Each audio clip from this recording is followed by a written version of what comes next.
और सनातन धर्म में जो दाह संस्कार का नियम है उसका भी बहुत बड़ा कारण है। अरे सब लोगों को मरने के बाद भूमि में ही गाड़ते चले जाएंगे तो इस पूरी पृथ्वी पे तो रहने को जगह ही नहीं बचेगी, सब जगह कब्रिस्तान ही बन जाएंगे। इसलिए सनातन धर्म में क्या नियम है? दाह संस्कार। क्यों?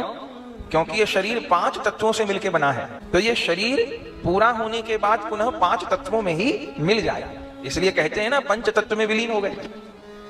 अब जिसने शव को भूमि में गाड़ दिया, संत लोग की अलग बात है, अपने यहाँ सन्यासियों को समाधि दी जाती है, वो एक अलग विज्ञान है, पर प्रायः तो दाह संस्कार होता है। तो जिसने दाह संस्कार नहीं किया, अस्थि विसर्जन नहीं हुआ, तो उस प्राणी का जल वाला तत्व तो जल में नहीं मिला, अग्नि नहीं दी गई तो अग्नि वाला तत्व अग्नि में नहीं मिला,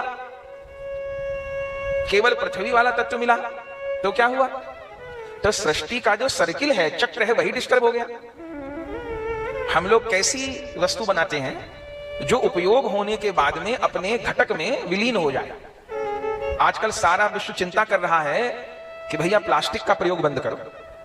इस समय सब देश इस चीज की चिंता करते हैं, जिसको ग्लोबल वार्मिंग भी कहा जाता है, कि भाई प्लास्टिक का उपयोग मत करो, पिन्नी का उपयोग मत करो। बोले क्यों ना करें?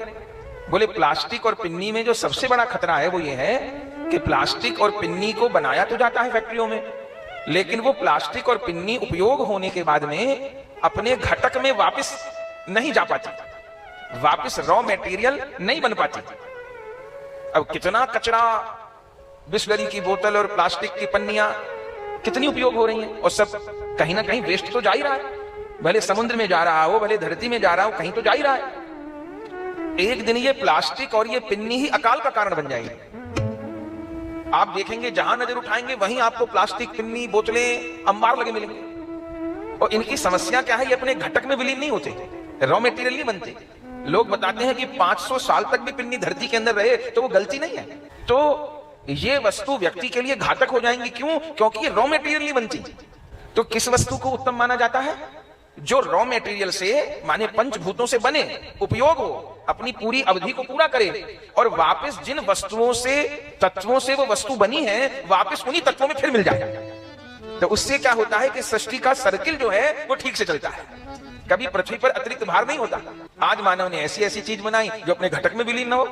पूरे विश्व को चिंता है कि एक दिन अकाल हो जाएगा, पीने के जल की समस्या हो जाएगी। तो ये चर्चा क्यों कर रहे हैं कि तटस्थ होकर के विचारेंगे तो देखेंगे जो सनातन ज्ञान है वह बहुत बड़ा विज्ञान है।